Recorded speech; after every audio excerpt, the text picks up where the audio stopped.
मैं इनी कुंडलिया कक्षा 4 के बच्चों का हिंदी की कक्षा में हार्दिक स्वागत करती हूँ। आप सभी बच्चों से यह अनुरोध है कि इस वीडियो को अंत तक देखेंगे। इस वीडियो को देखने के बाद आप स्वयं यह महसूस करेंगे कि आपने कितने नए शब्दों को सीखा।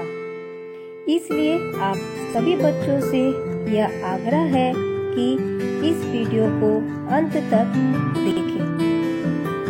आज मैं आप लोगों को हिंदी व्याकरण के बारे में पढ़ाने जा रही हूँ। अभी तक बच्चों आपने हिंदी व्याकरण में भाषा, वर्ण, संज्ञा, सर्वनाम आदि के बारे में जानकारी प्राप्त की है।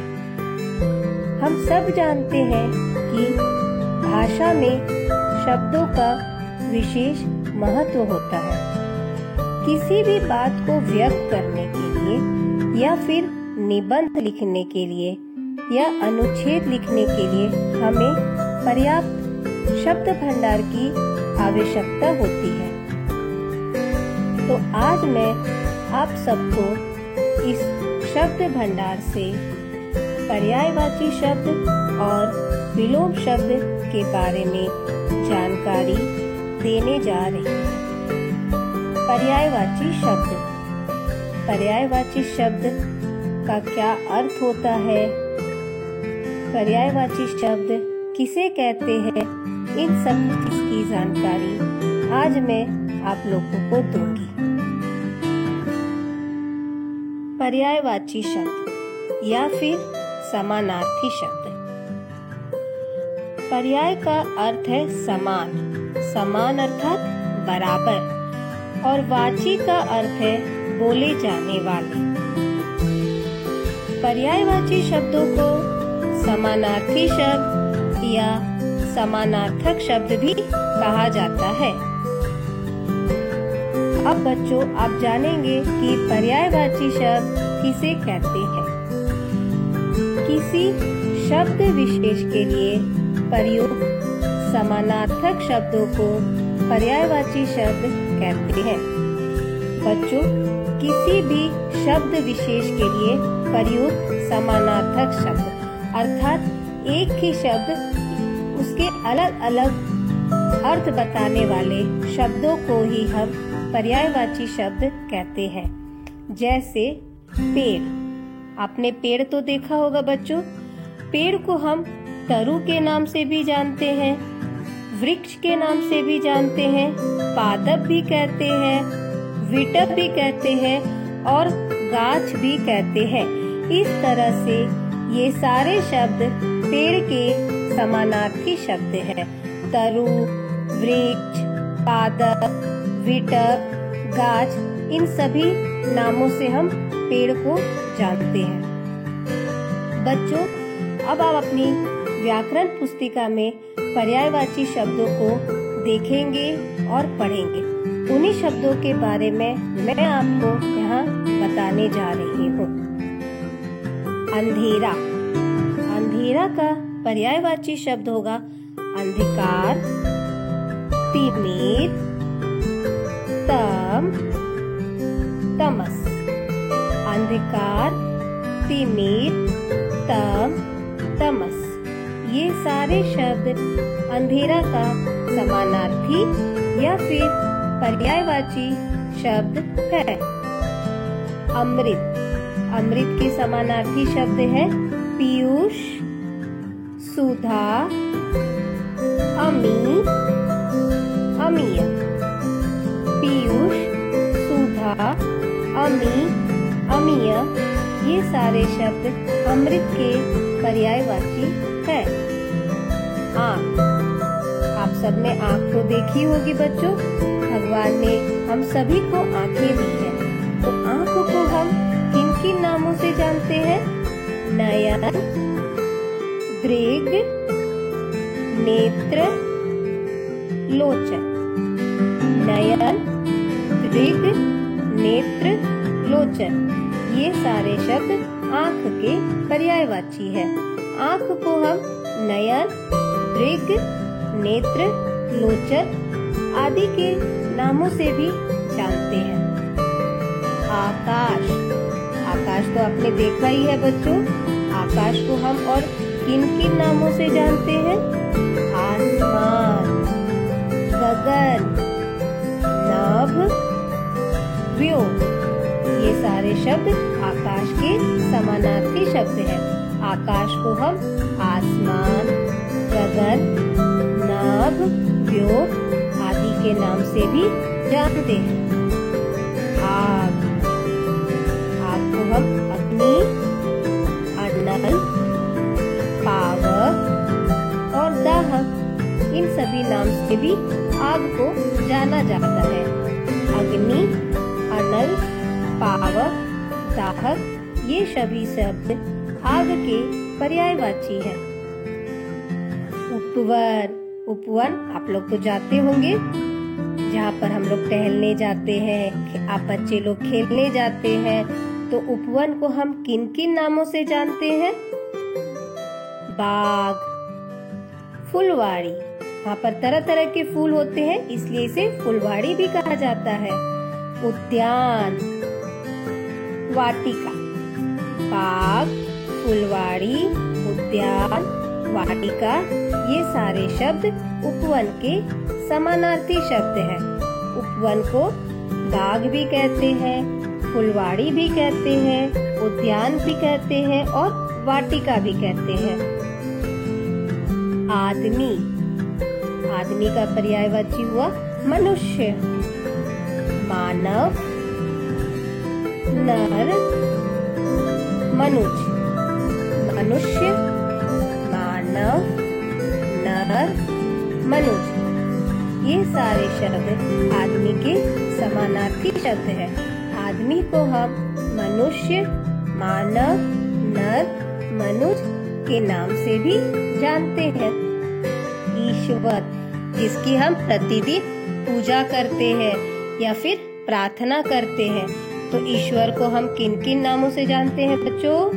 परमात्मा, देवता, प्रभु, ईश। परमात्मा, देवता, प्रभु, ईश ये सारे शब्द ईश्वर के समानार्थी शब्द हैं। औरत, औरत को किन किन नामों से जाना जाता है? महिला, नारी, स्त्री, वनिता। महिला, नारी, स्त्री, वनिता ये सारे शब्द औरत के समानार्थी शब्द हैं। गंगा, गंगा नदी सभी नदियों में पूजनीय है। गंगा नदी को हम किन किन नामों से जाना जाता है? भागीरथी, मंदाकिनी, देव नदी, जाह्नवी। गंगा को भागीरथी भी कहा जाता है, मंदाकिनी, देव नदी और जाह्नवी। भागीरथी, मंदाकिनी, देव नदी, जाह्नवी ये सारे शब्द गंगा के समानार्थी शब्द हैं। घर, बच्चों जहाँ हम रहते हैं उसे हम घर कहते हैं। घर को हम और किन किन नामों से जानते हैं? भवन, सदन, धाम, आलय। घर को भवन भी कह सकते हैं, सदन भी कहते हैं, धाम भी कहते हैं और आलय ये सभी घर के पर्यायवाची शब्द हैं। घोड़ा, घोड़ा तो आपने देखा ही होगा बच्चों। तो घोड़ा को और किन किन नामों से जानेंगे? अश्व, तुरंग, घोटक, है। अश्व, तुरंग, घोटक, है ये सभी शब्द घोड़ा के समानार्थी शब्द हैं। घोड़ा को अश्व, तुरंग, घोटक, है के नाम से भी जाना जाता है। चंद्रमा, जो रात को आसमान में दिखाई देता है, उसे हम और किन किन नामों से व्यक्त कर सकते हैं? चांद, शशि, राकेश, मयंक। चांद, शशि, राकेश, मयंक, ये सभी शब्द चंद्रमा के पर्यायवाची है। चंद्रमा को चांद भी कहा जाता है, शशि भी कहा जाता है, राकेश और मयंक, ये सभी चंद्रमा के समानार्थी शब्द हैं। चिड़िया, चिड़िया तो आपने देखी होगी, रोज उड़ती है। चिड़िया को पक्षी भी कहते हैं बच्चों। खग, विहग, पखेरु। पक्षी, खग, विहग, पखेरु, ये सभी चिड़िया के पर्यायवाची शब्द हैं। तालाब, तालाब भी आपने देखा होगा बच्चों। तालाब को और किन किन नामों से जाना जाता है? सरोवर, तड़ाग, जलाशय, पोखर। सरोवर, तड़ाग, जलाशय, पोखर, ये सारे शब्द तालाब के समानार्थी शब्द हैं।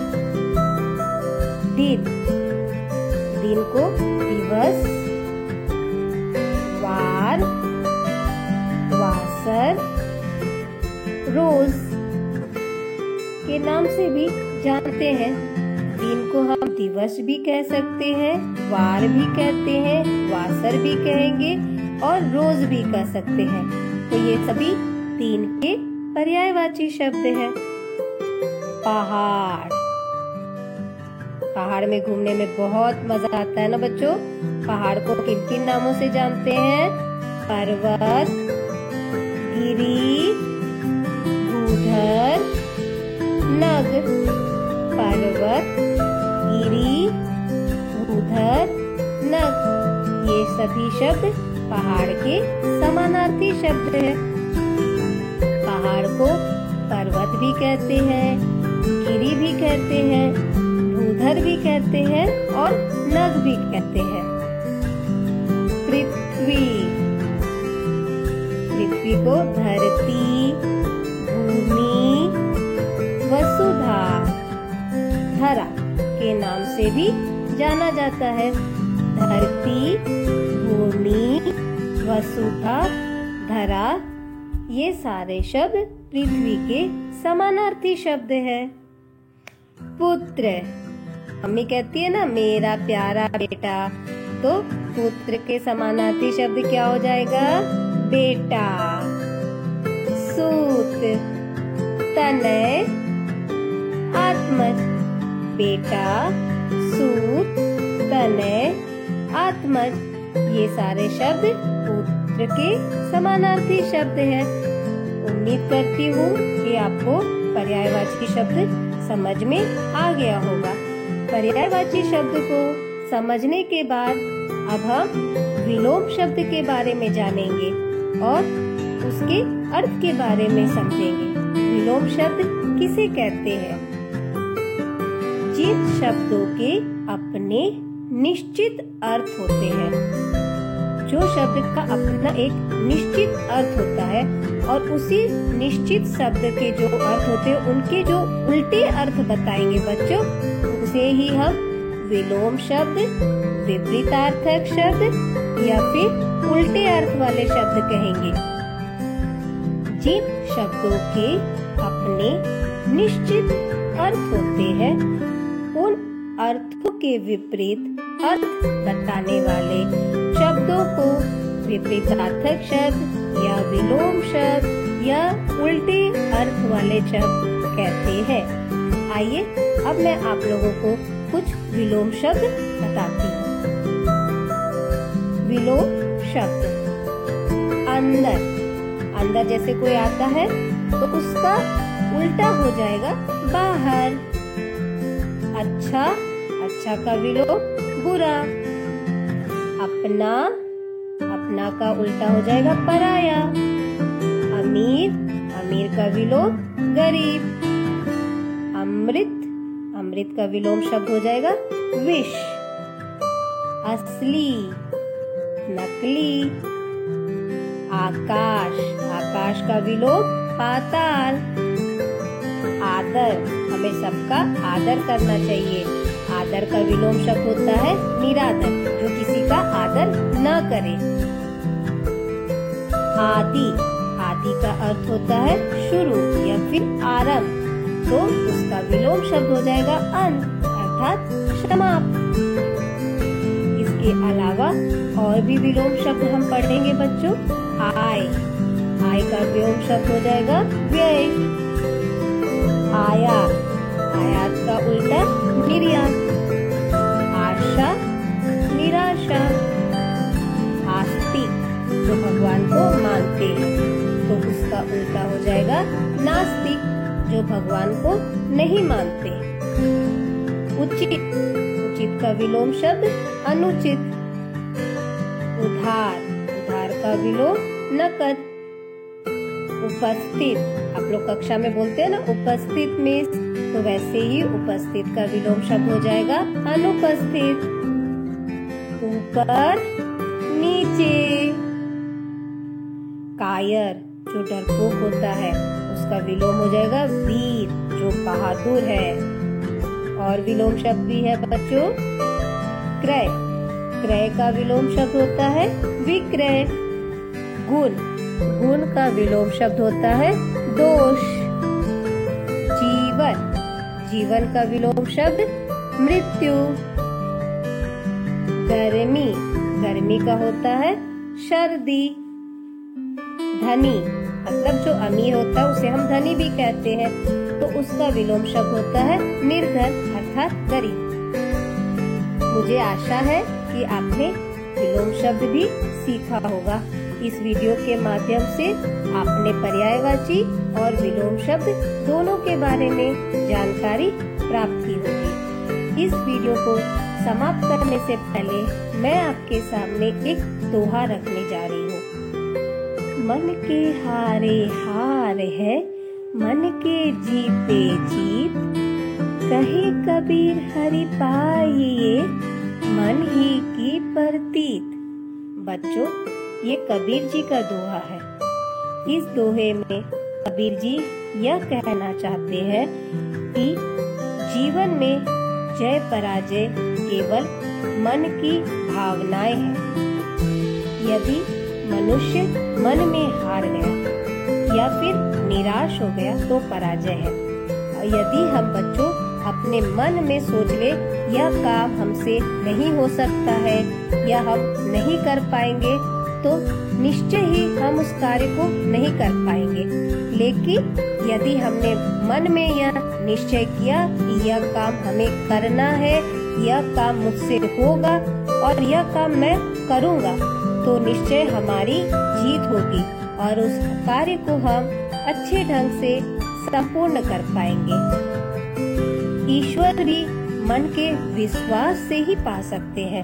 अगर हमारे मन में विश्वास है तभी हम ईश्वर को पा सकते हैं, नहीं तो प्राप्ति का भरोसा अगर नहीं है तो हम ईश्वर को नहीं पा सकते हैं। इसका सरल अर्थ यह है कि मन से हमें हारना नहीं है। हम मन में यह निश्चय करेंगे यह कार्य हम कर सकते हैं और उस कार्य को हम करेंगे और हमारी जीत होगी। इसी आशा के साथ मैं आज का यह वीडियो यहाँ समाप्त करती हूँ।